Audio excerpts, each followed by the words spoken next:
Hello, friends, and welcome to Mad as a Hatter podcast. A Curiosities and Conspiracies podcast. I'm Darby. And I'm Paige. And we are friends that hang out together, we work together, and we go to school together. And we decided that's just not enough. We're also going to have a podcast. So we're now going to spend 24 hours together every day of the week. So we may end up actually featured on this podcast later on, not as the people speaking, but as the people being spoken about. So, in honor of our very first episode of this creepy and conspiracy podcast on both the psychology and abnormal thing, under the table, guys. I got a bottle of wine that I think suits perfectly. It is called Paranoia. Ooh, okay. You're going to have to turn that label right around because that has the creepiest eyes just staring into my soul. I will take a picture and post it on Instagram. Oh my gosh. Yes, no. Ew, it's like this holographic. What the heck? Okay. Little bit of warning to our listeners. I have the mouth of a sailor. And I'm trying my best, doing my absolute hardest, but these eyes are not helping me, and we're only 3 minutes into this podcast, and I'm already about ready to let the load out of, okay, seriously, turn the label around. I like it. Oh. The label will stay forever here. Oh my God. So we decided to start this podcast because we're avid podcast listeners ourselves.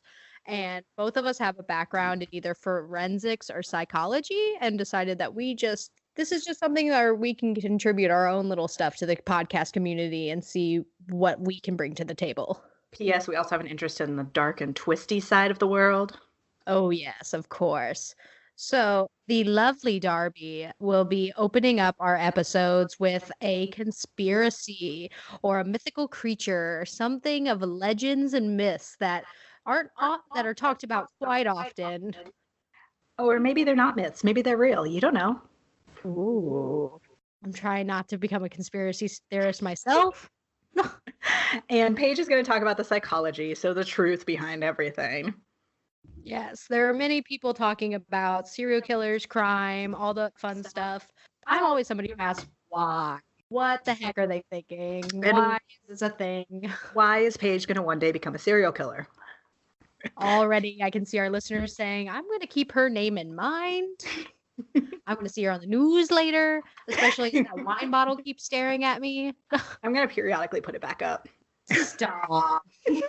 So also you can follow us at Instagram, Mad Hatter Podcast, and on Twitter. And these pictures will be posted on our Instagram of this wine bottle. Oh, yeah. Just be warned. We'll probably have to do like a little video because just like how you can see it just moving. It's so creepy. So a little fun tidbit that we have with our podcast is with respect to the name is each week we pull out a topic from a hat. Darby and I each have our own hat, one for conspiracies and one for psychology. And out of the hat comes our topic for the week. Yes, so this week I drew Jonestown. And I drew Glorification of Serial Killers, which is a little bit ironic talking about our own podcast here. So I guess we'll just jump right in. Yes. Let's fall down the rabbit hole. With Jonestown, some people may be like, wait, that's not conspiracy. That's the truth. That really happened. Well, it did happen, but not how everybody thinks of it. Ooh. So. And also as a side note, each of us, we don't look into each other's information. Like we know vaguely what kind of topics that we do just from our own personal knowledge, but it'll be really interesting. And there's definitely going to be things that I have no idea about. Yes. So we just know the topic going into it, each other's topics. Okay. So Jonestown, I'm sure many of you know, it started by Jim Jones, and it was started in Indianapolis. His original idea behind Jonestown and what he was preaching with the People's Temple was anti-ism. So by that, I mean, he was teaching inclusion. He wanted anti-racism. He wanted anti-sexism. He wanted everyone to be equal, which was not very popular in the United States in the 1970s, as you can imagine. Yeah, just a little bit. Ooh. He was also the first, him and his wife were the first white couple to adopt an African-American son. Really? Hmm? Oh my gosh, that's like, At least in Indianapolis. oh wow. Yeah, and like Indiana, we are actually from Indiana. And it's really neat. We just got full alcohol sales on Sunday. Whoop, whoop. Yeah. But I mean, way to go. That's awesome. I had no idea that they were the first. Yeah, he called his family a rainbow family. Oh, that's like the best. Jim Jr. was his adopted African-American son. And I read somewhere that he also had an adopted Asian son. And then he had a daughter and some other kids. I heard an interview with those three. That's the only reason I know about them. But yeah, so his teachings were very popular to many for that reason, for the teaching of inclusion and equality. However, because it was not that popular in Indianapolis, he did end up moving to San Francisco. Side note, though, he is part of the reason that a lot of integration started in Indianapolis. Which was sorely needed Yes. at that point in time. We were a little slow rolling. But yes, so this did go on from the 1958 to the 1970s. So this was while the whole country was going through that as well. But however, it was still not that popular in Indianapolis. So he ended up moving to San Francisco. Ooh. And there his church, his People's Temple, really took off. However, it ended up being a lot less of a church and a lot more of a socialist colony. There we go down the rabbit hole. So as you can imagine, the United States was also very not happy with this whole desegregation thing going on, anti-isms, and socialist. That just seems like all around, like no one's gonna be happy. Like they're just like, his followers were very happy. well, yeah. I mean, you got to be pretty popular to get people to move all around. So, yes. So they then moved into a little jungle in Guyana and started their own colony. And this colony was known as Jonestown. Mm-hmm. So People's Temple moved to Jonestown. Okay, and despite the growing allegations and misconduct against the people. Yes, they are very anti-acne too. You better go get some Proactive, take care of that crap. P.S. I also mess up my speech a lot. Oh. So, People's Temple in the United States. The move to Jonestown was given the full support of the American Embassy in Guyana. Yeah. Guyana. The country that starts with a G in South America. We should have some better respect for this country. Like, we're gonna look it up. Guyana. Got it. That sounds right. Okay. Anyway, so they were given full support of the American Embassy down there. The government was in full support of them and told them, hey, you can have this plot of land. It's yours. We're not going to bother you. That's like super nice. Like, just, oh, hey, church people with these random ideas, come on in. Like, that's awesome. I mean, you can think about some of America's history when it comes in terms of colonization, and that's a really nice approach to us. We probably didn't always deserve that. However, it was not America. It was Jim Jones that they were giving the land to. Remember that. True. You can always trust a white man with a nice smile. I don't know if he had a nice smile. There's pictures of him. He didn't look that nice. He didn't sound that nice either. Oh. He always wore those black glasses. Oh. Okay, you know, as a person sitting here with black glasses on. No, but like blacked out lenses. Oh. Oh, he's like the I'm too cool. I'm gonna wear sunglasses in the nightclub type. Yeah, Okay. yeah. He's creepy.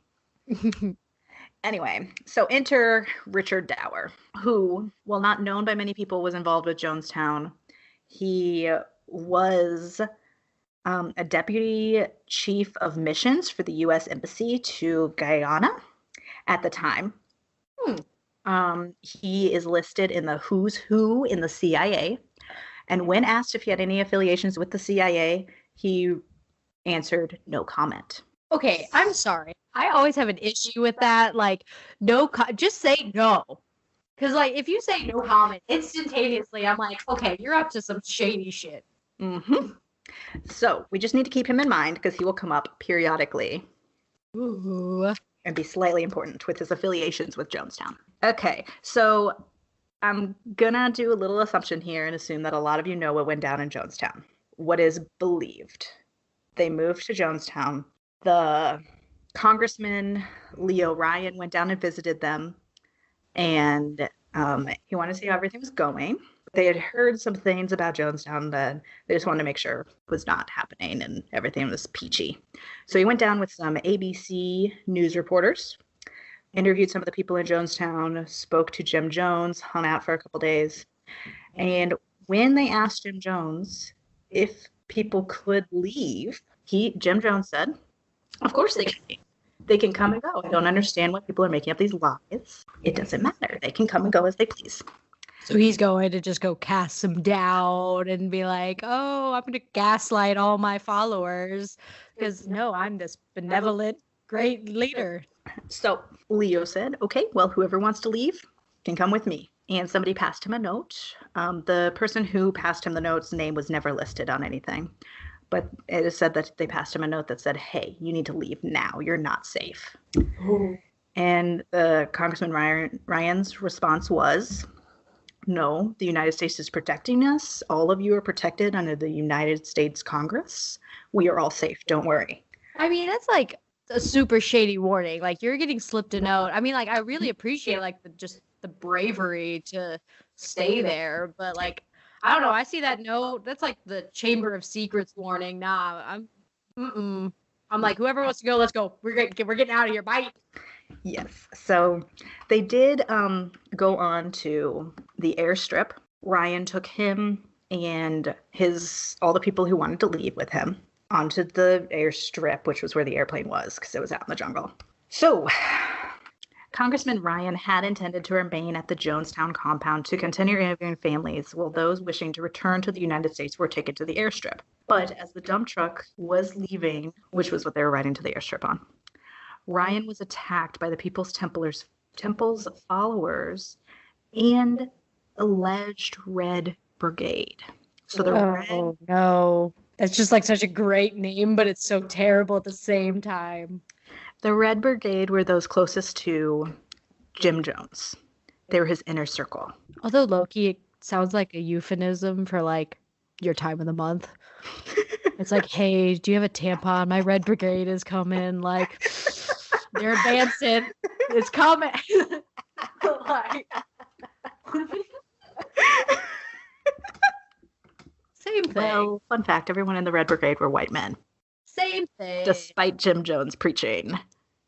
Oh, yeah. All his anti-isms. Mm-hmm. Mm-hmm. Mm-hmm. I mean, like, at this point, did we really expect him to uphold anything? Yeah. So Larry Layton, who is important, and I'll get into a little bit more of his importance in this, was already on the truck that Ryan was getting onto to escape the attack. Larry Layton joined the group in the last minute, and once Ryan was on the truck, he participated in the attacks on Ryan. Layton was the only member of Jonestown to face criminal charges. What?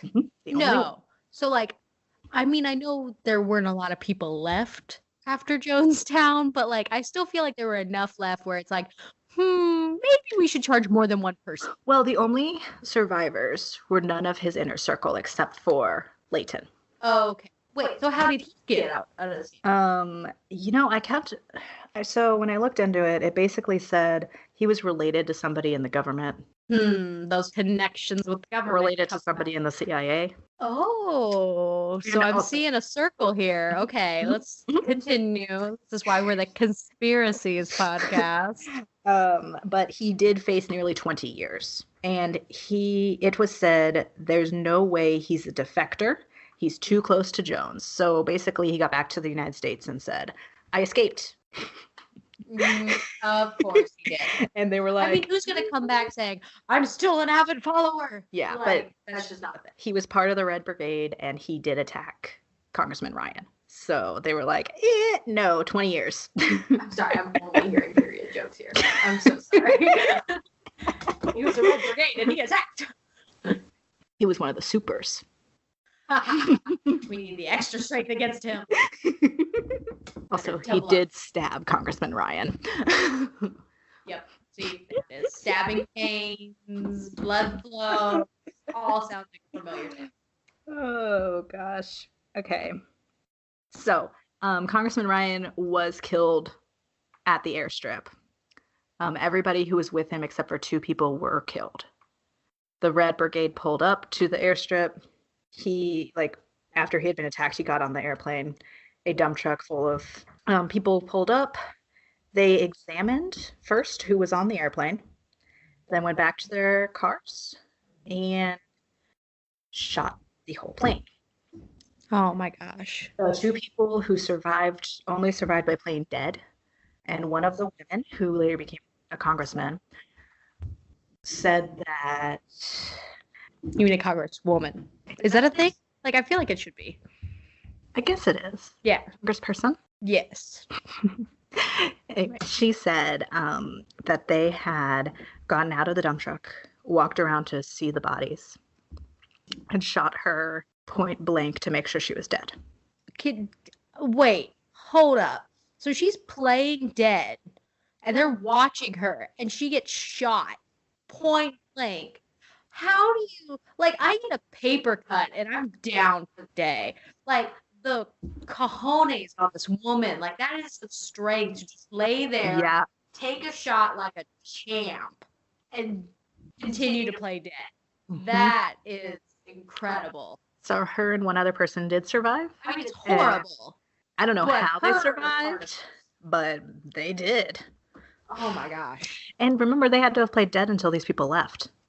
Oh, she's just oh, that poor woman, just sitting there and just, no thank you. Because they're in a remote jungle. They're not in a city. Yeah, and I mean, I don't bet as soon as the cars pull away, they're not going to jump right up. I mean, they have to make sure they are gone. Yeah. And then they have to wait for someone to come and help them. Mm-mm. Luckily, though, because I'm going to be honest, I did not look into this one, but I'm assuming because it was a congressman, when they didn't take off like they were supposed to, people did come looking. I mean, that would make sense. Because it wasn't just some random person. Yeah. It was news and Congress people and all this government stuff. So they all died basically because they pissed Jim Jones off. They hurt his feelings. One person ruining it for everyone. They hurt his feelings. Oh, maybe it's his Red Brigade. So I'm going to talk about the common thing next. Knowledge is basically Jim Jones went home, back to Jonestown. Okay. Home. I think you meant back to the U.S. I'm would they just allow him to go strolling in? They've been living in this colony for a while. Welcome back to Indy. It's about to be the Indy 500. Come grab your tickets. You want to wave the flag? Yeah, what? Serious. You killed a congressman. Welcome home. You killed a congressman and a ton of your followers. Oh, not yet. They're not dead yet. I haven't gotten there yet. Well, the people who were on I guess that's true. Yeah. There were a handful of them. Are you just gonna forget the one who just shot point blank? Oh, she wasn't a follower. Oh, right. She was part of the government. Ah, see. Actually, none of the followers in that plane survived. They were all congressmen or news reporters that survived. Oh. You did. I totally. Yeah. The survivors were all dead. Or not the survivors. The survivors were dead. Not the survivors, the Jonestown people. Yeah, okay. The followers were dead.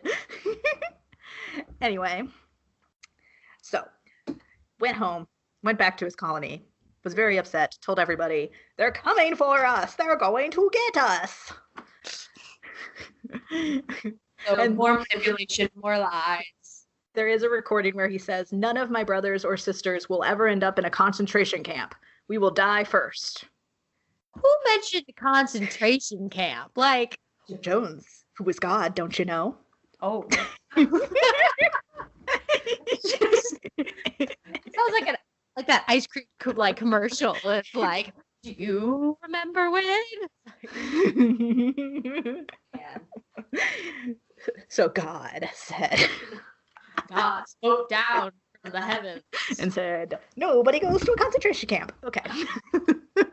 I feel like that should be added to a commandment or two. It really should. Well, they just say no murdering in it. I guess apply. Like working a person, yeah. Thou shalt murder, It's a good blanket statement. It is. Treat others how you would like to be treated. Very fair. So we went back and said all that, and then basically they drank the Kool-Aid. Was it Kool-Aid?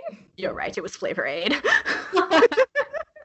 It's like the one thing I remember from, like, I'll admit when Darby first mentioned, when she first pulled her topic out of the hat, I thought she said Jamestown. And she's like, oh, I can't wait to talk about the cult. And I'm like, what cult was the Jamestown? Like, what were these pilgrims up to? Like, she's like, Paige, what? I'm talking about Jonestown. Oh. Let's get that real. She said, what cult first? And I said, Paige, have you never heard this story?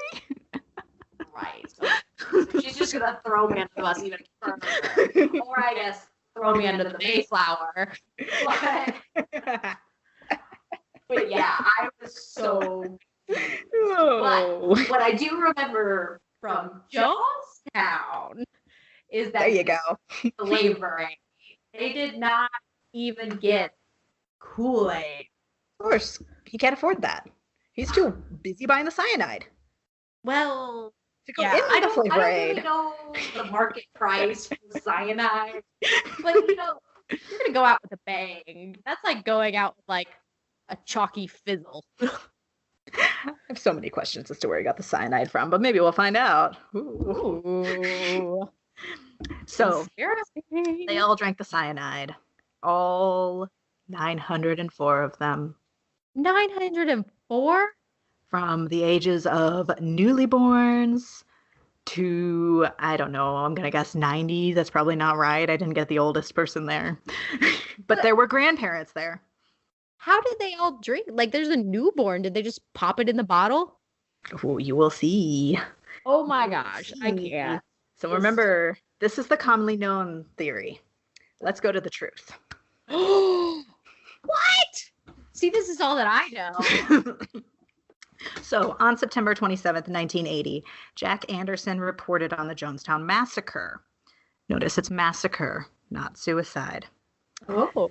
According to Anderson, Dower and Jones had ties to the CIA. So, remember Dower back? Mm-hmm. So, with Dyer's ties dating to at least 1959. When quizzed directly about the alleged CIA involvement, Dower responded no comment. At one point on the sound recording made during the mass suicide, Jones's own voice commanded, "Take Dower on down to the East House." And a short time later, Jones said, "Get Dower out of here before something happens to him."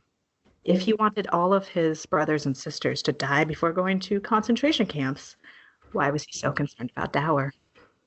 What? Hold up. So, A, Dower was there. B, there's how many people again? 904 were later confirmed dead. 904. There were more because there were some survivors, but... Man, they got a strong immune system if they survived cyanide. Like, what? But that's probably not what happened. I know some medical... I am in no way a doctor, but I assume they did not drink cyanide and survive. They did not. That did not happen. They ran to the woods. I would hope I have gotten to this ripe age and have now known that you cannot drink cyanide and somehow miraculously survive. Anyway, so this Dower guy's here, and Jones is like, I'm going to make sure that he gets out of here, that nothing happens. Wait, so like if this is a voluntary drinking, what would happen to him? So this is like making it sound like something's happening. Like there's something happening against people. You're not just drinking, and do not bring that wine bottle back out. I do not need those eyes staring at me when I'm learning a conspiracy theory. Paranoia. No, but you were exactly on the right track. Okay. So, however, even though Jim Jones said get him out, many reports said that Dower was at the airstrip miles away from Jonestown during the massacre. What? So it is not confirmed whether he was actually there or not. However, there is also a few people that think that when the Red Brigade came and looked in the air flight to see, because they were clearly looking for someone before they shot it up, they were looking to see if Dower was there. Because if something happened to Dower, there goes all of Jim Jones' CIA connections. No. Because I was wondering, I was like, why are they all looking around first? Like, what? So, also why he would want to make sure that Dower was safe. Yeah, I mean, Not like, there. so does he want these connections so he has like an escape plan? Mhm. Okay. Ugh, gotta protect it. Ugh. So, anyway, so Dower was shot in the buttocks during an ambush. Yes. Hold up. So many jokes, so little time. Hold up. I had to include it. Yeah, like that's a peak. You can't just say, "Oh yeah, he was shot," and if I had later Googled it and found out it was in his butt, I would have been upset. I'm like, this is some primo information. Yes, so there was a Red Brigade ambush at the flight strip, and he was shot in the butt. What? Just, I mean, like, was it like friendly fire to make it seem like he wasn't innocent? Because like that's really weird. Like normally they'll shoot you in the foot or like guessing arm. Considering they shot a lot of people this day, it was an accident. Yeah, probably. That's great. He did stay the night at the airstrip and was a survivor. He got out alive. Wait, so you said there were 2 survivors? This was This was on after. This was during the massacre. Yes. Which was after that airstrip attack. I remember now because he had to go back, do the whole concentration camps comment. Okay. Yes. And like mix up. So this is actually a different day. Yeah. After the first airstrip with Congressman Ryan, they went to the camp and everyone said it was really eerie, and it was the next day that all this is happening. Okay. So it's not the same day. Sorry, probably should have said that. No, man, my timelines are always all wibbly wobbly. Okay. So he went, made his concentration camp, mixed up his flavor aid, and did his. Yes. Okay. Anyways, why some people say why these conflicting stories are happening is because Jones mistook somebody else for Dower, but also his slurred speech makes it very hard to tell if he is for sure saying "get Dower out" or is Dower. So, to play a little bit devil's advocate, Okay. there is that going on too. All right. Okay. I mean, that's the thing with conspiracy theories. You don't always know the truth, or else it would be a theory, like, Right. or It a would be fact. Okay. So, the two, if you haven't figured it out yet, 2 main conspiracies involving this is that the People's Temple was a mass massacre, not a suicide. FYI, not a conspiracy theory. That is the truth. So some of the conspiracy theories revolving around this is that the People's Temple was not a suicide. It was a mass massacre, which that one is not a theory. That's the truth. Anyway. I mean, let's be real. We'll get into more on why that's the truth. But a lot of people also say that there were outside forces were involved in what occurred in the commune, including the mass massacre. So the CIA, we're going to get a little bit into Russia. Oh, yes. Mother Russia. Some of the supporting theories behind the outside forces, there's so many of it. We'll get into that. Anyway, so here we go, diving in. So the CIA is often related to being an example of MK Ultra, which goes into the cult aspect. We'll get into that when we do an MK Ultra episode. I'll describe that. It is in the hat. But basically they think it was brainwashing through MK Ultra, which connects to the CIA. Okay, so headlines in the New York Post, New York Times, and the San Francisco Examiner originally cited reports from the Guyanese army that 408 people had been killed, or had killed themselves, sorry, while more than 500 others managed to flee into the surrounding areas. Okay, the U.S. military later went in a few days later and said, now it's 700. Oh, wait, now it's 780. And the final total given 7 days later was 909. So, what, they're just magically appearing dead bodies? Like, is it just raining corpses? Like, how is this happening? So I will direct you to our photos. So we do have a Google Drive where all of our notes and information is, and she has these pictures. Okay, so the U.S. military's defense for why these didn't add up was, well, the Guyanese people just can't count. Wow. So they welcome you. They say, here's a plot of land, here's protection, here's all the supplies you need. And we're just going to say, F you, you can't count. I'm sorry. That's an American thing to do. Like, So another reason they said was because the bodies were just on top of each other and were hiding apparently over 500 other bodies. So this is why I have the pictures there. Does this look like they're hiding 500 bodies? They don't really look on top of each other that much to me. First, let me get over the fact that I'm staring at just like this pile of dead people. Like, that's terrifying. Like, they are on top of each other. They're piles. But okay, for you to miss half of them. Yeah, there's no way. Like, that pile's not that deep, guys. Yeah. No, that's not a thing. Like, I can obviously see where there's people on top of each other, but like it's like an arm or a leg. It's not a whole body sandwiching another person. Yeah, and it would be like 4 people below you. Like, yeah, it's not that deep. These are obviously we have this more like an older podcast, but if you're younger, I don't recommend Googling these. But these are like some really terrifying images. Just the sheer number, like I can barely see the grass below these people, and this is like a zoomed out aerial view. I'm sorry. Hold up. Were there animals here? Did the animals make it? There were not animals in anything that I read about. Okay. Is it bad? That makes me feel a little bit better. Like, I mean, like it's horrible, but I mean, like at least there weren't other animals or other people. Like, Yes. So I wrote actually in my notes after this count was curious, very curious. Curiosity killed the cat. Or the Jonestown. Only 167 Jonestown inhabitants were reported of surviving. I mean, that's a lot more than I expected. I mean, it's not good, but it's good that they survived. Interviews with the survivors basically say that they ran into the woods and just ran and ran and ran and ran. I don't blame them. So they weren't spared. They just ran away. Mm-hmm. And this is the few that got away. The number of followers living in the compound has never been truly known. So we don't know the percentage of surviving and dead. We know how many were dead and we know how many are known to be alive.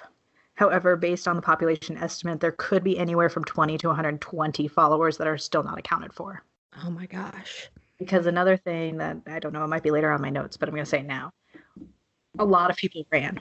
A lot of people were shot. Oh my gosh. The Red Brigade hunted down these people.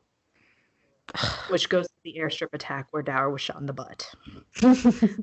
They were actively hunting these escapees away. Like, so they weren't satisfied with the hundreds of people that they've already gotten. They have to go out and get all these other people. Well, like, I get, like, protecting Jones and all that, but, like, come on. Like, just let him go. Like, that's ridiculous. Oh, I should have put this earlier. But anyway, the Red Brigade was an armed guard that might have been brainwashed. We don't know. Tying back to that MK Ultra that we've been talking about. Carried out the murders that I've already mentioned. Mm-hmm. So the first trained medical official to arrive on the scene was the Guyanese coroner, Dr. Leslie C. Mutu. Mm-hmm. Okay, so this is the first medical professional to arrive there. He found that 100 of the bodies during the 32-hour period Anna found that the adults had all been injected with cyanide in places that they could not reach without assistance. Wait. But the famous don't drink the Kool-Aid. So, Wait, they drank the Kool-Aid. What? How did they get injected? so the drink the Kool-Aid came from, he actually did practice rounds prior to any of this happening. He would frequently bring in random people from the compound, have them come into his office, serve them Kool-Aid, wait about 30 minutes and say, "You've all been poisoned. You'll die in about an hour." And he did this frequently. Hold up. No way. What people, you're just gonna stay after he pulls something like that? I mean, okay, I obviously get why they stay. I mean, their fear for their lives, they try to leave. But, I mean, he just brings them in, serves them a drink, and says, "Surprise, here's some poison." No! What?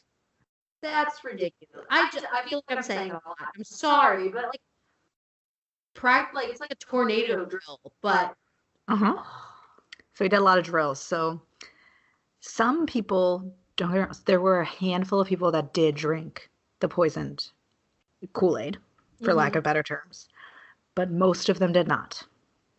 Okay, so some people were either loyal or they felt that there was no other escape. They thought it wasn't real. What? Because remember, he did this multiple times. So they thought this was just another drill. So once the first couple people started dying, and they foamed at the mouth instantly. That's what cyanide does. Yeah. So once they started seeing that, they're like, "No, not doing that."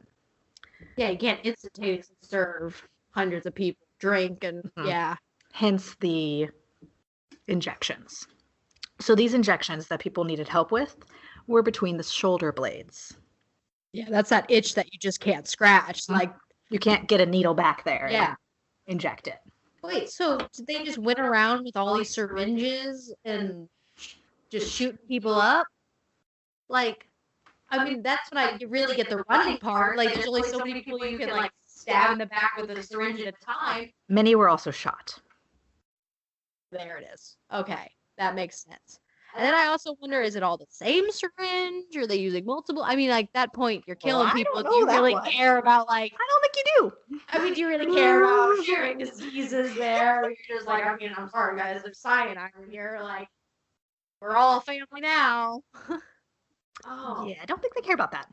There were a lot of people who were also injected in the mouth. Like a needle. Well, so all of the babies were injected. So, from reports from the survivors, a lot of them took a syringe and poured it in the babies' mouths. Okay, that's better. Yeah. That poor baby, just the last thing they ever feel is just a syringe. Mm-hmm. Okay, I when you said mouth, stabbed. Oh, no.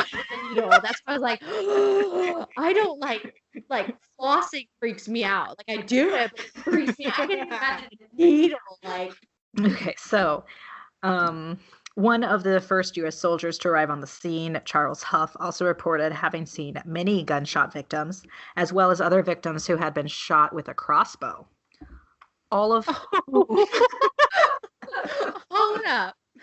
Wow, so they have syringes and guns and Kool-Aid and poison and crossbows. They're shooting them with everything they got. I mean, I get it. You're trying to get every single victim, but what are they going to bring out next? Throwing axes? And they're just going to tomahawk people? This range of weapons is ridiculous. Literally everything you can shoot someone with was done. Oh my gosh. Yeah. So it's Hunger Games, but cult games. Okay. Continue on. I was promised Russians. We're getting there. Children cannot consent to suicide. Based on these findings, the majority was found to have been murdered rather than suicide. Well, yeah. I mean, I can't even rent a car yet. I don't think I can, what? No. I think any child is instantaneously probably murdered. There's no suicide there. Especially the infants. Infants can't consent to suicide. Yeah, I'm pretty sure they're bottle, snuggles, diaper. They're not thinking, suicide. Like, no. That's hard. Like, ugh. So, back to the conspiracy side of this. Guyana requires autopsies for any unnatural cause of death. However, the U.S. insisted that the cause of death was apparent, so an autopsy was not needed. Wow. Of course, U.S. You're just gonna put on flex there and say, nah, it's good. Relatives and officials back in the United States complained about being kept from the remains, extra suspicious. Yeah, that's their loved ones. You'd think they'd want to give them so that it was moved on. Mm-hmm. Dr. Strummer, the president then of the National Association of Medical Examiners, sent a letter to the U.S. Army complaining about how the remains were handled and the illegal cremations of the Jonestown victims. So they also burned a lot of these before they were able to get back. I could not find that letter, however, I tried. Bodies were not flown out of the remote jungle location for up to a week before. Oh, I'm sorry. Bodies were not flown out of the remote jungle location. So there was a week after they died before they were flown to New Jersey. Mm-hmm. So no autopsy, a week of waiting. Loved ones are kept away from the remains. So it being a week allowed for significant decomposure or decomposition. I mean, yeah, I wouldn't have much composure either. But yeah, decomposition too. That one. There were 7 autopsies that were conducted, according to the New York Times, but the medical examiners were not informed of Dr. Moto's preliminary findings, and the corpses were far too decayed for injection sites and other wounds of the remains to be identified. So they were going to perform 4 more in addition to those 7 random autopsies the next day. However, they said that written consent from the families was not received. That's shady. Like, these people are kept from their loved ones. They ran off to join a cult. Like, I would want to be doing anything to find out any sort of scrap of information. Mm-hmm. Unless they chose 4 random people who didn't have a family, and then even then it's not random. Yep. There's no way. So there was a report that said the relatives had offered bodies of Mrs. Layton and Miss Moore for autopsies. So they would be considered with the bodies of Mr. Castellone and Miss Dellard. They're just people. As the 4 random autopsies. The Justice Department officials, however, said that bodies were to be random so they could determine the cause of death for all 900 victims. So due to the fact that they had written consent from families that they did not select, they could not perform those autopsies. That's such bull. Like, what? Like, that's random families for randomly giving consent. You don't get much more random than that. Like, the process of getting written consent makes it unrandom. Like, so there was no way it could be. So they wanted these 10 autopsies randomly selected to determine why all 909 people died. However, they would not allow these 4 families to give their consent. So medical examiners have said that there is no scientific basis for such restrictions on this. Mm-hmm. Nothing. Names of surgeons who performed these autopsies were also not disclosed. However, it is normal practice for these to be disclosed. This is public information, and the government would not release the names of these surgeons. Okay. Kind of circling back to my thing about no comments. Like, you're doing absolutely everything you can to be super shady. Mm-hmm. Like, they won't even put, like, fake names of surgeons or anything to, like, throw them off the path. No, they're just, like, it's like they're deliberately being shady here. Like, there's so many missing puzzle pieces to something that could easily be put together. Mm-hmm. Okay. So I do have a letter from Tim Carter, who was an eyewitness. And he said, on November 20th, I and 2 others were asked, i.e. told, to return to Jonestown to help identify bodies. A task and experience nearly as traumatizing and painful as the final day itself.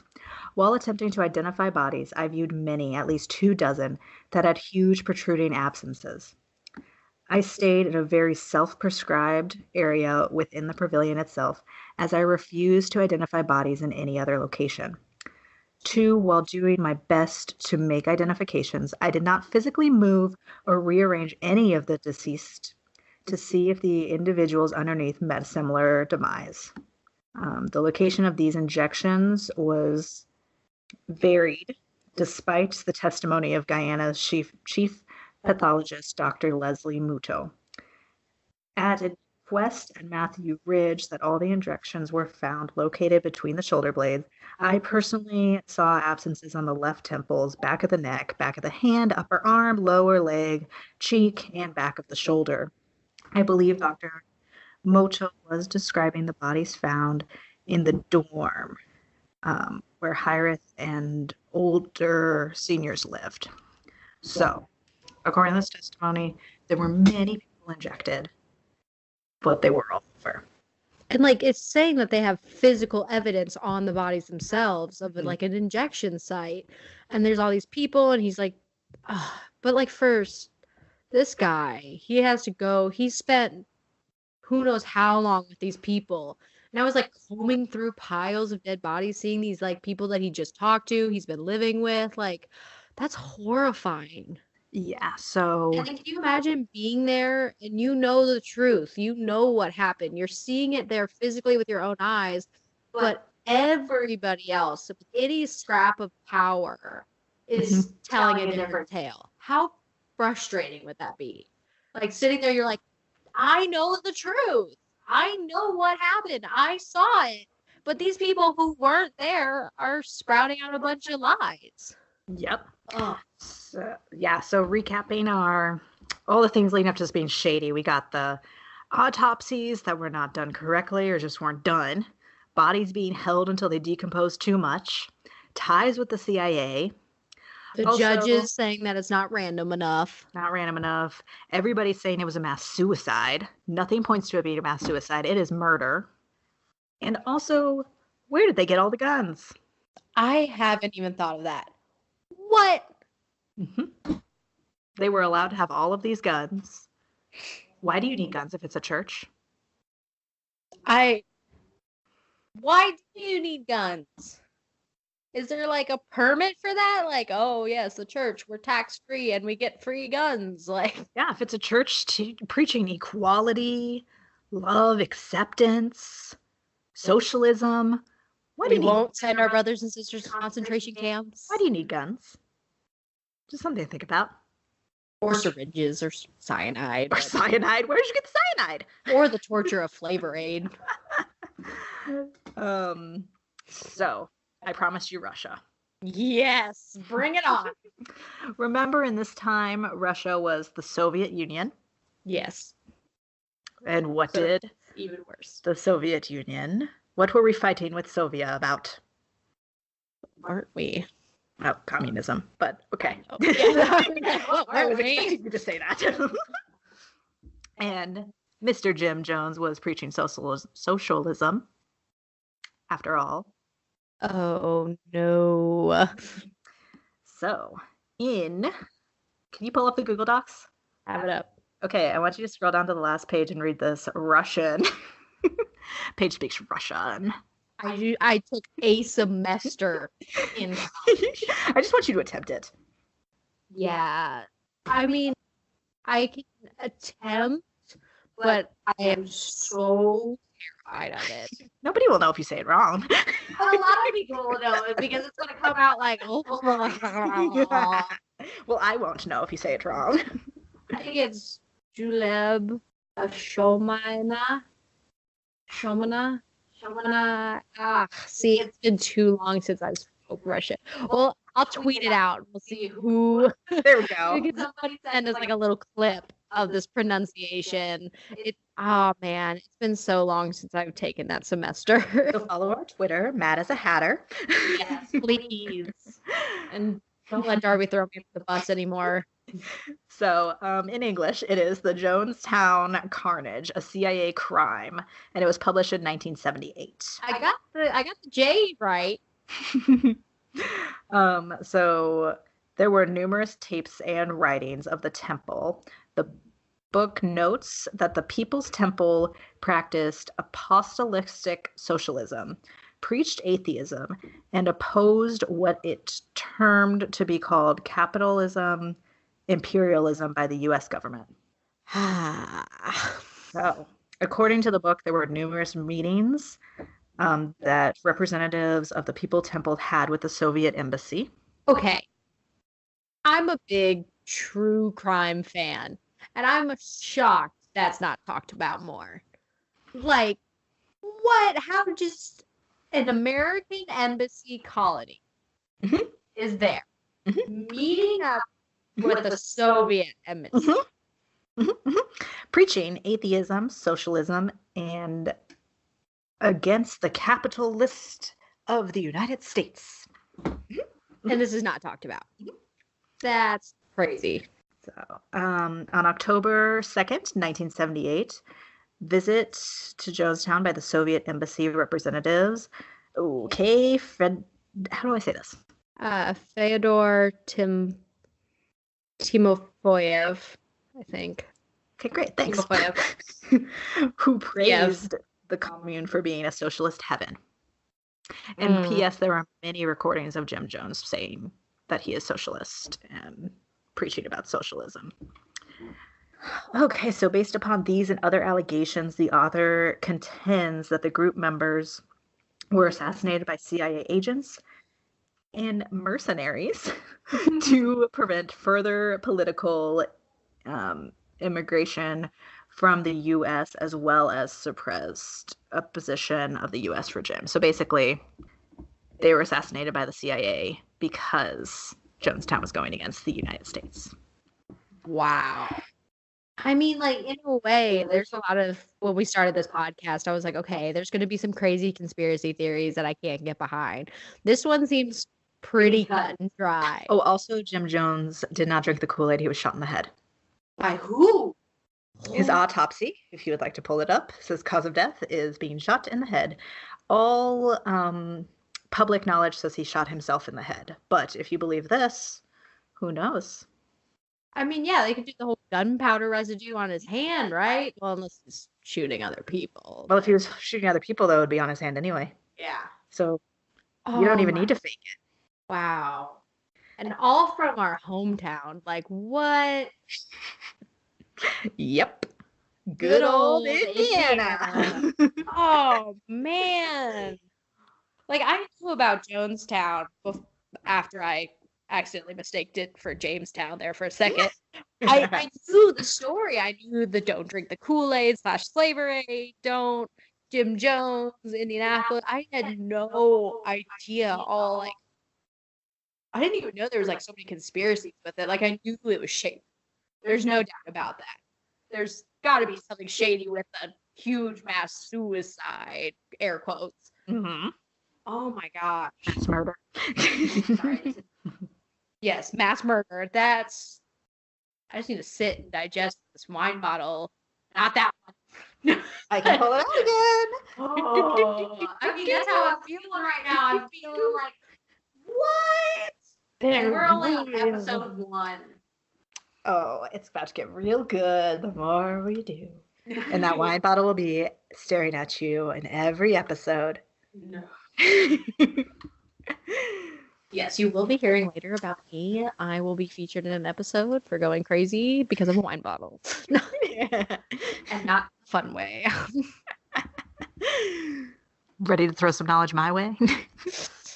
I mean, yeah, I feel like I gotta hit the ball back here. Like, you just dumped this on me. So, speaking of our podcast and talking about killers, the topic I pulled out of the hat was glorification of serial killers. So, it is pretty large in our pop culture nowadays to talk about killers, crime, some of the more weird aspects of our society. I mean, should we list off the podcast we listened to that got us into this? Yeah. I'm a huge avid fan of, and that's why we drink. I actually introduced Darby to them. And Wine and Crime. Yeah, she recently introduced me to them. We're just huge fans. Box of Oddities, some other really great podcasts that just My Favorite Murder, like podcasts galore. There's Netflix shows, How to Make a Murder, Mindhunters, How to Get Away with Murder. That's not a Netflix show, but still. Actually, Criminal well, Minds. it's on Netflix, but It is on Netflix, yes. that's not murder. There's Law some and on Order. there. Yes, Law Law and and Order. Yeah. So we have I actually this year just went to the Alcatraz East Crime Museum. Dying to go. Oh my gosh. I know. I promised Darby I would take her next time. It was so good. And we have tons of different crime museums. We have blogs about serial killers. People commonly write to serial killers that are still alive in prison. Manson. Yes. And with Got Charles married. Manson's death, there's about 3 new movies coming out about him, a TV show. Oh, don't forget Ted Bundy. Yes. The extremely wicked, shockingly evil, and vile movie is coming out here soon featuring Zac Efron. I'm psyched. I'm getting ready to see it. I'm so excited. Oh, and there's Ed Gein, all the stuff about Ed Gein. Yes, Ed Gein is rising, and My Friend Dahmer, which just came out. I didn't know about that. Yeah, it just came out in 2007. I haven't seen it yet. No, actually, I have seen it. You have seen it? It was on Netflix. Oh, it is? It was. It's not anymore. I don't know. It might be. I watched a lot of Jeffrey Dahmer stuff. I had a year where I was like obsessed with everything about him. So, speaking of my topic this week, I'm going to cross-examine Darby and her obsession. Currently reading about H.H. Holmes, no big deal. Oh, that movie's coming out too. Yes, the H.H. Holmes movie, Devil in the White City, all that. You got me into that book. That was a good one. Oh, you finished it? I'm still reading, but it's amazing. I'm so far a quarter in, and it's fantastic. Yes, highly recommend. But yeah, My Friend Dahmer, it's featuring Roslyn came out, and I just had to share the tagline, like the very beginning description of this movie is Jeff Dahmer is an awkward teenager struggling to make it through high school with a family life in ruins. In fact, he's also from the Midwest. Oh hey, there's nothing else to do except become a serial killer out here. I think he's actually from Indiana. Or he killed in Indiana once. I don't know. I think he killed Indiana once. He's either from Indiana, Ohio, or Wisconsin, because that's where all of them are from. Yeah. I'm so sorry. I did not go into his background for this exact episode, but he will probably be featured because he does have a very interesting psychological profile. We'll get into cannibalism. Yes. But yes, that tagline is an awkward teenager struggling to make it through high school with a family life in ruins. That doesn't sound like a movie about a serial killer. It sounds like it's just a drama, like a high school teen chick flick.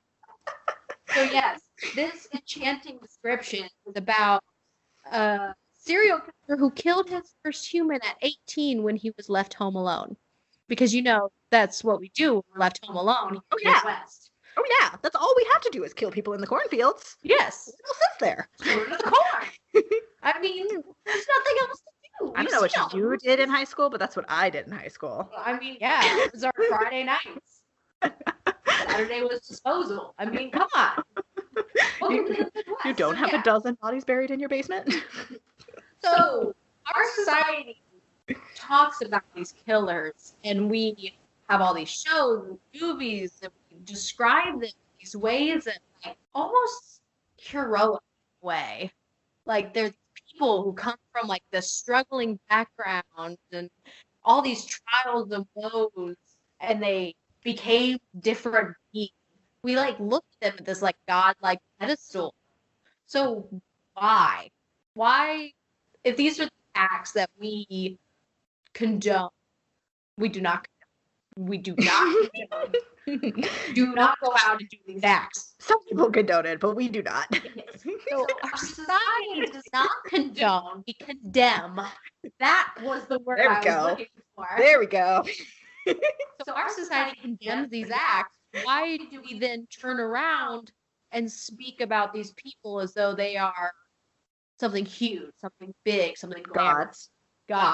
Yes. So as I was doing research, I kind of came across about 6 different reasons, that overarching reason why we glorify these serial killers. So very first one, it's kind of basic logic, is that one, we try to attempt to understand. We want to know why this is a thing in our society. That's why I'm obsessed with them. Exactly. I was a psychology major. That is exactly what I went to college for at the beginning, was to try to figure out, how does this person get from point A of being born to point B of standing in the basement over a dead body? Like, what steps lead you to spending a Saturday night disposing of bodies? So basic thing, why we have documentaries, why we have shows like Criminal Minds, is we want to know what's going on in their mind. Why I'm doing this side of this podcast is we want to know why. We want to know deeper. We want to know what caused this. So the second reason is speculation. It's a spectate, something to view. It's a, like, in a way, a freak show. So James, the editor of Real Crime, a monthly magazine, so he said they represent something larger than life, something truly cartoonishly monstrous, like the horror stories you're told as a child. That's true. It's like a true horror movie. Yes. He goes on to say, everybody responds to the idea that there's something nasty out there. He calls, Schrader calls tales of serial killers fairy tales for grown-ups. There's something in our psyche where we have this need to tell stories about being pursued by monsters. Hey, I mean, like Brothers Grimm. Exactly.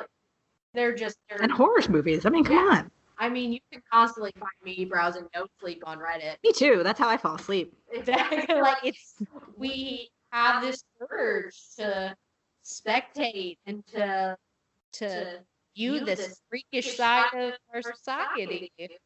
And so as we grow older and we learn more about society, we move from fairy tales of Cinderella and Sleeping Beauty, and we go to skin lamps and... Or the true story of Cinderella and Sleeping Beauty. Yeah. Brothers Grimm, the original, where they cut the toes. Yes, they cut the toes, they cut off the heel. Sleeping Beauty was actually taken advantage of. Yes. So good, wholesome fairy tales for all children and adults alike. I don't know what's not wholesome about them. Third reason why we do this is it's a thrill ride. In all ways, we are a society of adrenaline junkies. Just the idea, the potential of the fact that anybody in our society, like walking past you on the street, your next door neighbor, your mailman, anybody could be a killer. And at any given moment, you could be a victim. There's just that thrill. It's like, not always, I'm not saying this is a positive thrill, obviously, but we are creatures of adrenaline. And we go on those rides at the fair. We go on roller coasters. We have the thrill of falling in love, all these other things. But we also have the thrill that, hey, are you a serial killer? Yes. Hello, random stranger. When will I face my doom? Oh, it is me. When will I face my doom? Where, at any given moment, I could, like, walk up down the dark parking garage, and it could be the end of my life. So there's a lot of times where you want to view, like, either if it's in a self-defense mechanism, you want to think about it. You're like, okay, how can I protect myself from these killers? How can I learn from their cases? One common mention when people talk about this is Ted Bundy. Mm-hmm. Yes, the glamorous, the charming, gorgeous man that lured like countless women and people into his trust and turned out to be a monster. Yep. Yep, I actually have a book about him. The book I have is The Stranger Beside Me by Anne Rule. Oh yeah, you told me about that. Yeah, I haven't read it yet, but it has huge rise. She actually was she worked with him. She was his coworker on a crisis hotline. She was his coworker, and then Ted Bundy was on the crisis hotline. Saving Did you- people's lives. Yeah, talk about a thrill. I mean, like, you're sitting there trying to get out of a crisis, and you're talking to Ted Bundy. Mm-hmm. And, like, so he could have saved your life, stopped you from, like, harming yourself, and then goes out and kills somebody that night. Well, it's a life for a life. Oh, that's an interesting perspective. So he's like playing God. He decides who lives, who dies. Yeah. I don't know if that's real, but I'm like, that's a good speculation. Like, that's like, even me, I'm getting pumped up talking about it, just not in a positive way, but like, what? Why? exactly. Like, I'm interested in how did his brain work? Why did he do this? I don't feel the urge I'll to. have a Ted Bundy. Oh, episode. good. He's in my hat to be pulled out at a time. Yay. Yes, he is a very interesting case study. And every single time I talk about a topic, if it's not already about a killer or a specific case, like something general like this, like glorification of serial killers, I'll always try to include a couple case studies in there to get our true crime mix in. Oh, yes. So it is a thrill. It's a guessing game of if you could ever do this. Or be the victim of it. And our fourth reason. So, a How Stuff Works article. I know. I thought that was only about like how you make stuff. I thought the same thing. I'm like Googling like glorification of serial killers, and it's like howstuffworks.com. How you make a serial killer. Media violence encourages criminal behavior. Oh, okay. Like, they apparently have a ton of psychological and true crime conversations and articles. Anyway, the opening line: crime, much like sex, sells. I mean, not wrong, I guess. I mean, does it not? I mean, there's movies, books, shows, podcasts. I mean, people are interested and they want to spend money and they want to go see these movies. They want to, like, selling tickets to a freak show, honestly. Yeah. We want to know why. We want to see the sideshow. So the article goes on and says, even though books and television do communicate the terror and sadness of a particular crime, they often succeed in turning unthinkable situations into movie quality drama. I'm sorry. I like drama. Me too. Yeah, I don't like to be in it, but I will pop some popcorn and I will watch it unfold. But it's part of our society. We like looking in. We like seeing drama. While we may not like being a part of it, there's a lot of things of our society where we'll gossip, we'll look in, and that's part of it. Like, crime, no matter how horrible it is, creates this dramatic situation that's worthy of a movie. All right, 5. And this one was interesting. I had to wrap my head around it a little bit. Empathy. With the killer or the victims? With the killer. Yes. So there was an article from Vice. And they talk about how, especially with Dahmer, going back to him, there's this troubled life. Yes. Many who empathize with Dahmer tend to do so because of his shyness. Because you could tell he was just troubled. He was troubled just by looking at him. Now, I will say, I watched an interview not that long ago. It was on Facebook with him. They were interviewing him, and I will be honest, it was a little hard not to empathize with him, because he did look very he was very to himself. If you can explain a person as being small, that's what he looked like. Like, he was in a small. That is a really good description. Yeah. And he talked about his crimes and was like, I just didn't know it was wrong. That was actually that also. There's also the belief among Dahmer enthusiasts. Yeah, Dahmer enthusiasts. Yes, that's a group of people. Okay, that's a little too much for me. Yeah, I'll be interested. I'll read about the case, but that's where I'll read about why he did it and his reasons. But that's I don't want to. I'm not going to cheer him on. He didn't do good things. He did nothing good. Yeah. There's also the belief among Dahmer enthusiasts that he derived no pleasure from his crimes, that the murders were a means to an end, an accidental byproduct of his quest to create a companion for himself. Okay, he did actually say that.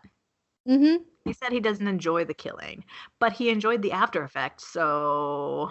I'm sorry. If you didn't enjoy the act, that doesn't mean the act's fine.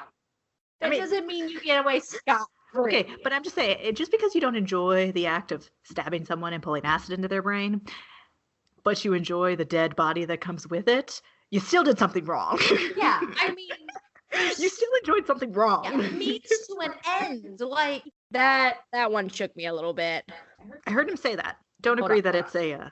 But yeah, I just don't get the whole means to an end. Oh, well, if he didn't get pleasure from his crimes, then it's not that bad. No, that doesn't always sit well with me. But I do kind of see, the article goes on to say, Abigail Struble, a mental health specialist who wrote a study on theoretical diagnoses and treatments for Dahmer, told the author over the phone, I have a bit of sympathy for him because he was such a damaged, diminished person. He showed signs from a very young age that he was not like other people. He seems to have experienced tremendous anxiety. He wanted connection and companionship so badly that he was so unable to connect.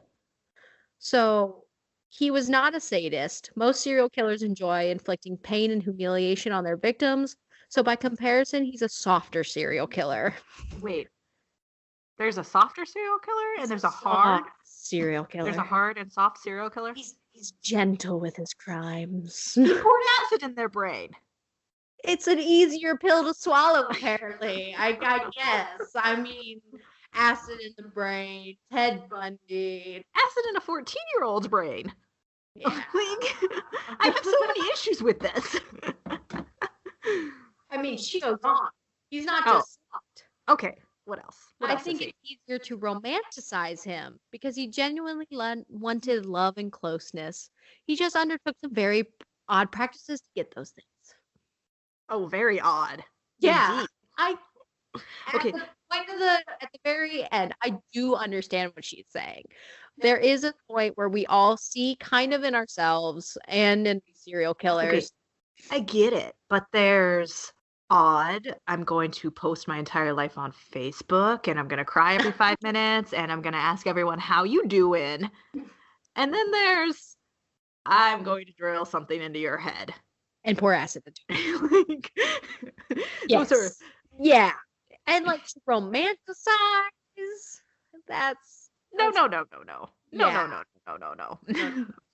But at the end of the day, the point of my contribution is to say why do we do it? And there is a fact that a lot of serial killers psychologically come from harder homes. They may have some mental issues and things going on that you may see in yourself. And so it's like, okay, so this is a person, they faced a lot of struggles. That's why they did the things that they did. Mm-hmm. May not excuse the behavior in any way, but there's some way that you can emphasize and say, okay, I see what happened.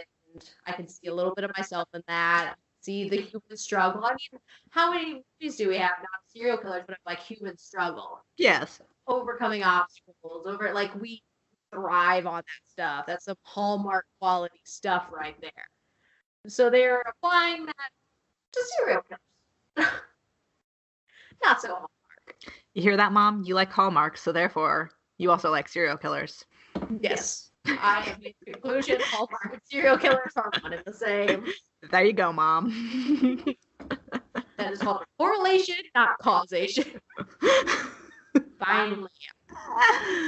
And personally, kind of my favorite reason and the introduction to our case study.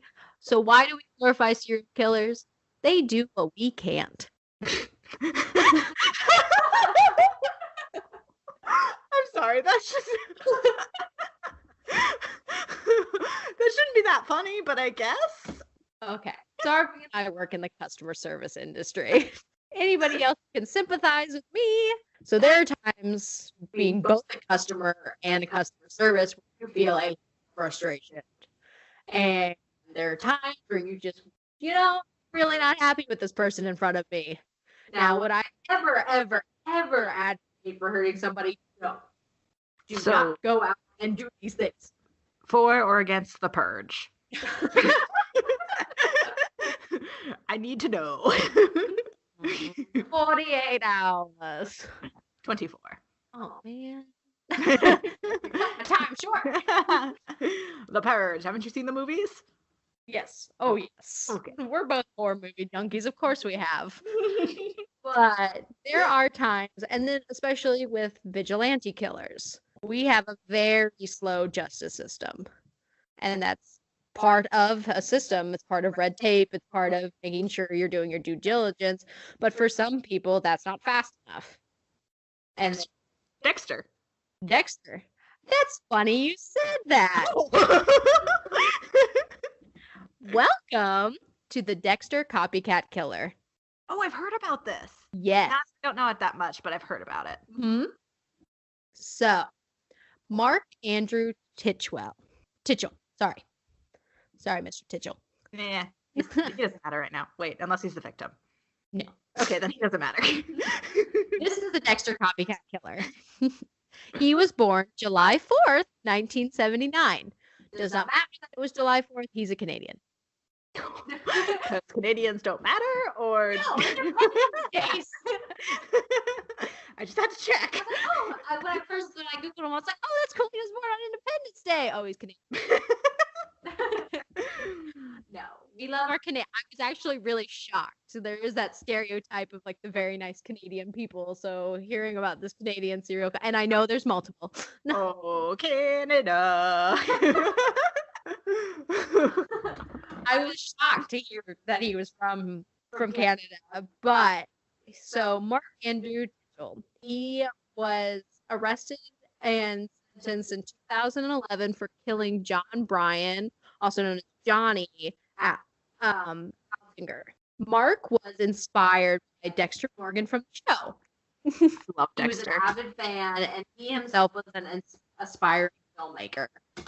So this is all from his Wikipedia page. Speaking of glorifying serial killers, he has his own Wikipedia. It's all coming back to me. He was an aspiring filmmaker. So, and then in summer 2008, he shot a short horror film at a garage he rented in the south end of Edmonton. But little did they know that this short horror film was his own crime that he committed. Snuff. It was a snuff film. Kinda. But real people. No, that's what snuff is. Oh my gosh. It's real murder recorded. I had no idea. Listeners, I'm about to come off real stupid here for a second. I thought snuff film was like a romantic film. Like, oh, look at that snuff, like fluff. Like, oh, it's fluffy, it's stuffy. Oh my god. It's murder. I had no idea. Oh, snuff someone out. I need to sit with my thoughts for a moment. Okay. So he shot a snuff horror film. Anyway. John Bryan, also known as Johnny, was a 38-year-old male who worked as an oil field equipment manufacturer. So on October 10th, 2008, he had told his friends that he was going to meet a woman that he'd been chatting with online on Plenty of Fish. Yeah, so he met this girl, he was chatting her up on Plenty of Fish, and like, hey, guys, I'm going to go actually meet her now. And so his friends then kind of became a little bit concerned when they got strange emails from him explaining that he had met a woman who was taking him on a long vacation to Costa Rica. And then his boss received a resignation letter by email, but never got a response to his request for a forwarding address for Attinger's final paycheck. Which, by the way, communication is happening via email. If you suddenly started sending me emails and not like any other form of, I mean, I get this is 2008, but still, I'm like, they had phones in 2008. Yeah, I was 16 in 2008. Exactly. Like, if you started sending me emails, I'd be like, okay, red flag just right there. Penalty on the field. What's going on? I don't even know your email by heart. Either way, I'm like, no. She's going to be calling catfish if I start emailing her. Yeah. You're being I'm catfished. Like, nope, 911, CIA, unless you have ties with Mr. Jones. I don't want you in this. That would be my first concern. Second, I'd be a little mad as a friend, like, hey, this random woman's taking you on a trip to Costa Rica. No. Okay, so we've got snuff, we've got murder, and we have catfish. Ooh. Those are all crimes and psychology going on right there. That's what I got. All kinds of craziness. So yeah. And the not getting a response about his paycheck. Yeah, no, I want my money. What are you living on? Yeah. Like, day before the paycheck, I got 3 cents in my bank account. Like, I am refreshing that bank account. I'm looking at it, waiting for that paycheck to drop.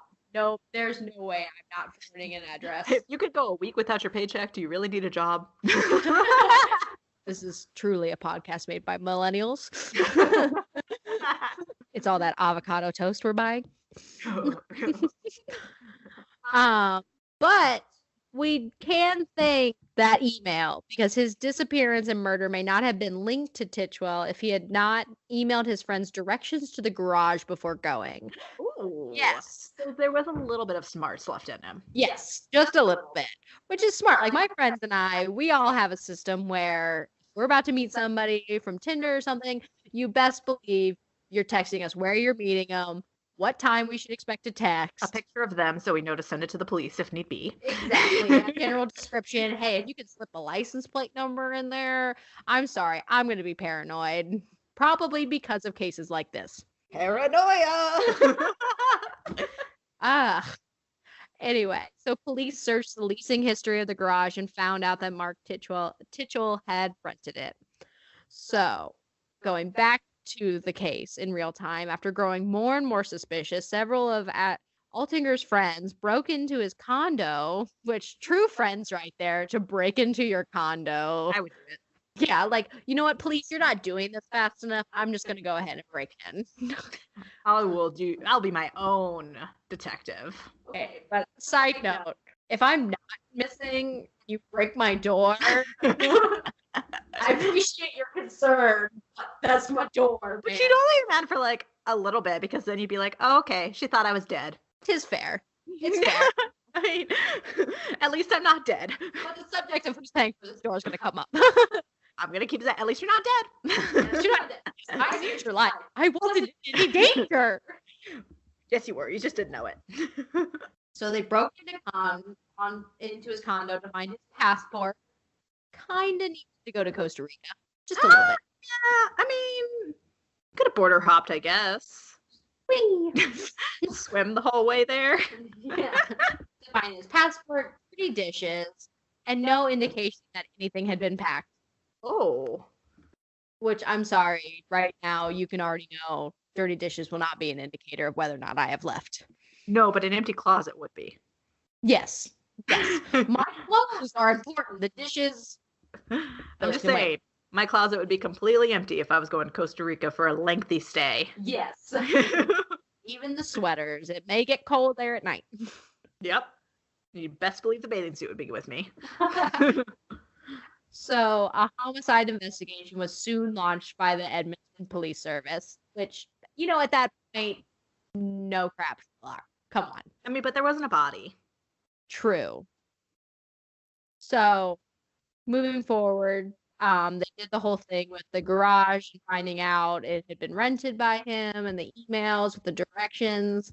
And Twitchell was arrested on October 31st, 2008, Halloween, and charged with first-degree murder of Altinger on the same day. So, the key piece of evidence presented by the Crown at Twitchell's first-degree murder trial was a document entitled SK Confessions, where the SK stood for serial killer, which was recovered from Twitchell's laptop despite being deleted. Okay. Like, dude, you're gonna label it under SK Confessions. Yes. Like, why even the word confession? I get he deleted it, but you better wipe that hard drive if you're going to have something that suspicious. But are you a serial killer if you've only done one murder? No. So actually, side note, he planned 3 Oh, to okay. be the serial killer and to fully live up to his Dexter Morgan status. But he only got to 1 because he was Also- just that sloppy. Dexter Morgan murdered people who hurt other people. Yeah, so he's a very bad copycat. He's not even following the same MO. Yes. So the document begins with the passage. This story is based on true events. The names and events were altered slightly to protect the guilty. This is my story of progression into becoming a serial killer. So he's also emulating Law and Order. Yes. And it sounds like a diary entry, like, this is the story of my progression into a teenage drama queen. Like, Dear diary. He hurt my feelings, so I killed him. and the rest of the followers. So this goes on to describe in detail extensive planning, failed first attempt, and Where was that successful second attempt at murdering a man by luring him into his garage using fake online dating profiles. It also describes the process of dismembering the victim's body and his numerous attempts to dispose of the remains. Note, numerous attempts to dispose of the remains. So did he throw it out and then like reel it back in? I looked into it, and I'm gonna have to go into it more, but I could not find it. You know how in Dexter he like throws the bodies over the boat? Yeah. I'm imagining him putting it on like a fishing line and casting it out and reeling it back in. No. I don't want to do that one yet. No, don't come back. That wasn't the good throw. I need like a good picture perfect serial killer throw. Like, I'm sorry. I have a little bit of anxiety. I'm a little bit of a perfectionist. I don't do that with body dismemberment, but I do feel like, you know what? I'm gonna go out with a bang. I'm gonna do this right. Like, no, we gotta reel it back in. Do it again. Retake. I mean, he's a filmmaker. Like, he wants that perfect shot. I guess. I assume, I guess. So you asked about the first victim. There was, he tried to attack somebody first, and that person ended up escaping and ended up writing a book about his encounter and almost being the first victim. So yeah. So why didn't he call the police? I think he did, and like probably didn't know Twitchell's and identity. I'm just saying, I escaped from someone's garage who's trying to kill me. I'm calling the police and being like, no, you find this person. So here's the real fun thing. So during his trial, he admitted to killing Altinger and authoring the document. However, he said that he was acting in self-defense and that much of the document was a fictionalization of the events. Okay. Because we do not throw our brothers and sisters into concentration camps. So he claimed that the mindset of the narrator, which portrayed the killing as deliberative and intentional, was sensationalized in an attempt to make a more compelling novel. He testified that he was lured off the website Plenty of Fish expecting a date with a woman, only to be attacked by a man in a mask with a stun baton when he arrived at a garage rented by Twitchell. Wow. I am so sorry. That is actually from the first victim. Okay. Yes. The first victim testified that he was lured off expecting a date from the woman. Anyway, but he said, Twitchell said that it was self-defense. He did not actually seek out trying to kill somebody. He killed them in defense. That makes more sense. Yes, sorry, my notes got a little messed I was up like, there. I'm confused, but okay. We're here. We're going with it. Let's do it. Do not go with it. Tell me. No. So he testified that he was lured off the website. This was the first victim. He was expecting a date with a woman, but you know, when you expect a date, you get a stun baton and a man in a mask. I mean, you don't always get a happy ending.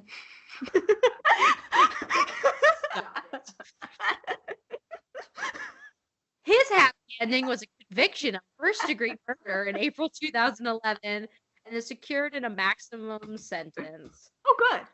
So he's still in prison. Yes, but No. fun fact. In May 2013, it was reported that Twitchell purchased a television for his prison cell. he stated that he had seen every episode of Dexter that he missed since he was arrested and was convicted. So at least you got to catch up on a show that he loves so much. So they're encouraging this fetish. Yes, basically. They're like, you know what? Yes, this man who copycatted killers and serial killers, let's go ahead and give him a telephone. He deserves it. Yep, he's done so well. Oh, man. Anyway, that is the case of the Dexter copycat killer. But he's not the only case of copycat killers. And this on one of the most famous copycat killers, something that you actually hinted at to me was Eddie Seda, the Zodiac killer copycat. Yes. So 20 years after the original Zodiac killing spree, a copycat began his own attacks in New York City. So eventually they found out that it was Eddie Seda who began his own copycat spree in November 1989, and he was sending cryptic letters to the police and media just like the original Zodiac killer. In the months following the missives, he began stalking his victims, shooting each with a homemade gun, which I struggle with origami. I would not be able to make a homemade gun. Oh, no, I could not. Oh, man. So at the scene of each crime, Seda left similar notes. So over the course of the next 3 years, Seda murdered 3 New Yorkers and attempted to kill 5 more. Seda was discovered through witnesses and because he left fingerprints on the notes. Amateur hour. So he was arrested and convicted of the Zodiac copycat crimes, and he was sentenced to 238 years. So he's still in, or is he dead? I did not get that far. Okay. Nothing a quick Google search can't fix for us. Let's see. It looks like, yeah, he's still alive. Okay, so he's still in. So, yeah, he is the Zodiac copycat killer. And a lot of people, there's no strict evidence that all this glorification has led exactly to these copycat killers, whether it's the fact that all the details of all the crimes have been released so often through books, movies, TV shows. It's kind of hard not to be a good copycat. There's no conclusive evidence. But they do say that there could be a definite strong correlation between the crimes and increasing after glorification. A glorification leads to. So I think glorification could lead to copy killing. However, there's definitely more behind it than just like glorifying these killers. Like, yeah, definitely. Like, there's still societal aspects that are causing people to be in the way that they are, psychological, biological, all kinds of things, which will continue to be explored on my end of the podcast, going further and further down the rabbit hole to see why these things are a thing, why people do this. So this was just a snapshot of kind of my side about looking deeper into a subject, trying to figure out why it's an aspect of society. So I could feature people, I could feature a specific crime, I could feature just a general topic like this one. It's a deeper view into our psychology and sociology as a society. So, always keeping up with our trend. Now that we finished this week's topic, we need to find our hats.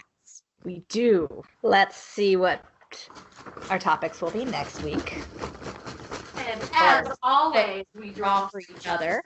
And before we draw, we would like to note and email us at madhatterpodcast@gmail.com. We actually accept topics from our listeners and we add them to the hat. And usually Darby will put them in mine, I will put them in hers, so we can kind of mix it up and not always know what is in the hat at a given moment. So if you have a topic, either psychological or a conspiracy that you'd like to hear about, email us at madhatterpodcast@gmail.com and we will put it in our hat and see if we can draw it out one week. Yes. And also you can follow us at Mad as a Hatter on Twitter, Instagram, and Facebook. All right. As always, Darby goes first in our podcast. Darby, you will be talking about the dark web. Ooh, I'm excited. So excited. Okay, so Paige will be talking about Hitler. Oh, here's a topic. Let's do it. So stay tuned for next week when we talk about the dark web and Hitler.